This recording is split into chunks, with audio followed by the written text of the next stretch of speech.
सर्वशक्तिमान परमेश्वर के वचनों के पाठों का संग्रह।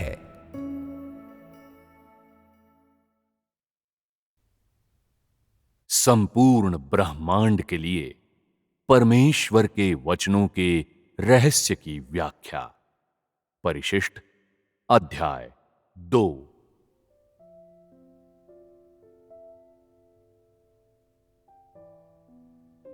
जब लोग व्यावहारिक परमेश्वर को देखते हैं, जब वो व्यक्तिगत रूप से अपना जीवन उसके साथ जीते हैं, उसके साथ साथ चलते हैं और स्वयं परमेश्वर के साथ रहते हैं, तो वो इतने सालों से अपने हृदय में मौजूद उत्सुकता को दरकिनार कर देते हैं। परमेश्वर के जिस ज्ञान के बारे में पहले कहा गया था, वो केवल पहला कदम है। हालांकि लोगों को परमेश्वर का ज्ञान है, फिर भी उनके हृदय में लगातार कई संदेह बने रहते हैं। परमेश्वर कहां से आया? परमेश्वर क्या खाता है? क्या परमेश्वर साधारण लोगों से बहुत अलग है? क्या परमेश्वर के लिए सब लोगों से व्यवहार मामूली सी बात है, महज बच्चों का खेल है? क्या परमेश्वर के मुंह से जो कुछ निकलता है, वो स्वर्ग के रहस्य हैं? क्या उसकी कही हर बात सृष्टि के प्राणियों के मुकाबले ज्यादा ऊंची है? क्या परमेश्वर की आंखों से प्रकाश निकलता है? वगैरह वगैरह। लोगों की धारणाएं बस यहीं तक पहुंच पाती हैं। सबसे पहले तुम सब इन्हीं चीजों को समझो और उनमें प्रवेश करो। लोगों की धारणाओं के अनुसार देहधारी परमेश्वर अभी भी एक अज्ञात परमेश्वर है। यदि व्यावहारिक ज्ञान न हो तो लोग मुझे कभी नहीं समझ पाएंगे और मेरे कर्मों को कभी अपने अनुभव में नहीं ला पाएंगे। चूंकि मैंने देह धारण किया है, इसीलिए लोग मेरी इच्छा को समझ नहीं पाते हैं। यदि मैं देहधारी न हुआ होता और अभी भी स्वर्ग में होता, आध्यात्मिक क्षेत्र में होता, तो लोग मुझे जानते, मेरे सामने झुककर मेरी आराधना करते और अपने अनुभवों के जरिए वो मेरे बारे में अपने ज्ञान की चर्चा करते। लेकिन ऐसे ज्ञान का क्या उपयोग है? एक संदर्भ के रूप में इसका क्या मूल्य है? क्या लोगों की धारणाओं से आया ज्ञान असली हो सकता है? मुझे लोगों के मस्तिष्क का ज्ञान नहीं चाहिए, मुझे व्यावहारिक ज्ञान चाहिए। मेरी इच्छा हर समय तुम सब में प्रकट है। मेरी रोशनी और प्रबुद्धता भी हर समय प्रकट है। और जब मैं सीधे तौर पर दिव्यता में कार्य करता हूं, तो ये मस्तिष्क से छन कर नहीं आती। इसमें मसाले मिलाने की कोई जरूरत नहीं होती। ये सीधे दिव्यता का कार्य है। लोग किस लायक हैं? क्या सृष्टि के समय से लेकर आज तक सब कुछ मैंने निजी तौर पर कार्यान्वित नहीं किया है?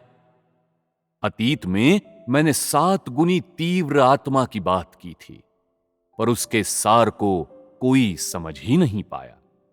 यहां तक कि जब उन्हें इसका एहसास था, तब भी वो इसे पूरी तरह समझने में अक्षम थे।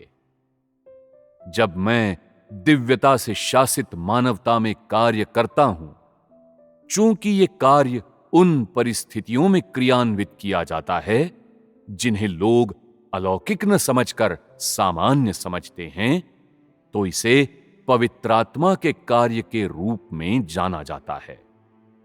जब मैं सीधे दिव्यता में कार्य करता हूं, चूंकि मैं लोगों की धारणाओं से मुक्त हूं और चूंकि उनकी धारणाओं में अलौकिक की जो सीमाएं हैं, उनके अधीन नहीं हूं, तो इस कार्य का प्रभाव तुरंत होता है। यह मामले की तह तक जाता है और सीधे बिंदु तक पहुंचता है। परिणामतः कार्य का यह चरण अधिक शुद्ध होता है। इसकी गति दोगुनी होती है, लोगों की समझ बढ़ती है और मेरे वचनों में वृद्धि हो जाती है। तो उन्हें समझने के लिए लोगों को शीघ्रता करनी पड़ती है।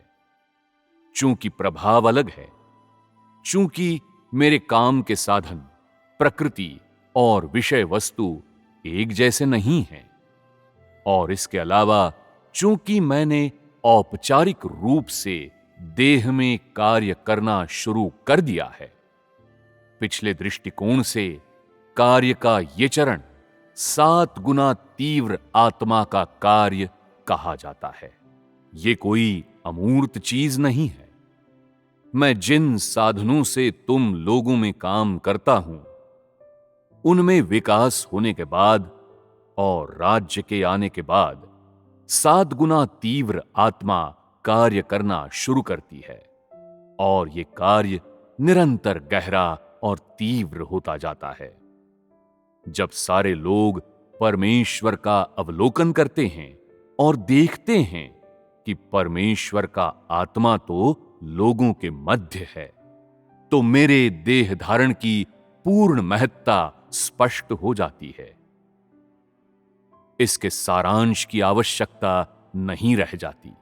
लोग स्वाभाविक रूप से समझ जाते हैं।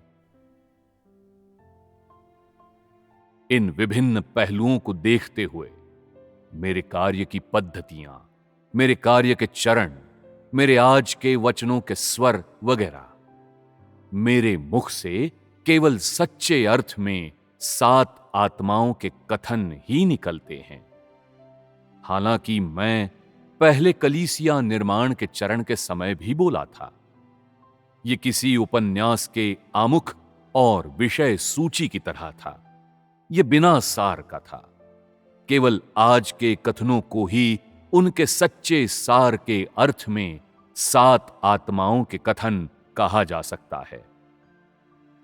7 आत्माओं के कथन के मायने सिंहासन की ओर से आने वाले कथन हैं, यानी वो सीधे दिव्यता में कहे जाते हैं। जिस पल मेरे कथन स्वर्ग के रहस्यों को उजागर करने लगे, तो ये वो पल था जब मैं सीधे दिव्यता में बोला।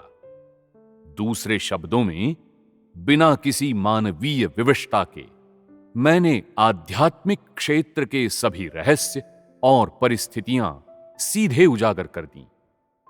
मैं क्यों कहता हूं कि पहले मैं मानवता की सीमाओं के अधीन था?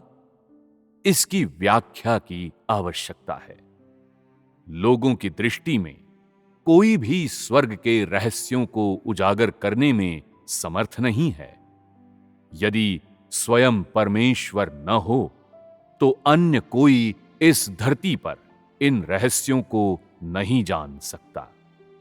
इसलिए मैं लोगों की धारणाओं को संबोधित करता हूं और कहता हूं कि मैंने पहले इन रहस्यों को इसलिए उजागर नहीं किया क्योंकि मैं मानवता की सीमाओं के अधीन था। हालांकि विशेष तौर पर मामला ये नहीं है। मेरा कार्य बदलने के साथ ही मेरे वचनों की विषय वस्तु भी बदल जाती है, और इस प्रकार जब मैंने दिव्यता में अपनी सेवकाई का कार्य शुरू किया, तो मैंने रहस्य उजागर किए। पहले मुझे उन हालात में काम करना पड़ा जो लोगों को सामान्य नजर आते थे, और मैंने जो वचन बोले वो लोगों की धारणाओं में बैठ जाने की क्षमता रखते थे। जब मैंने रहस्य उजागर करने शुरू किए, तो इनमें से एक को भी लोगों की धारणा ग्रहण नहीं कर पा रही थी। वो इंसानी सोच से अलग थे। इसीलिए मैंने औपचारिक रूप से दिव्यता में बोलना शुरू किया, और ये सच्चे अर्थ में 7 आत्माओं के कथन थे।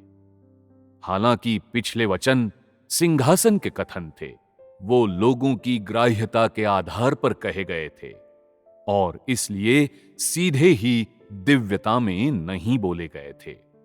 परिणाम स्वरूप वो सच्चे अर्थ में 7 आत्माओं के कथन नहीं थे।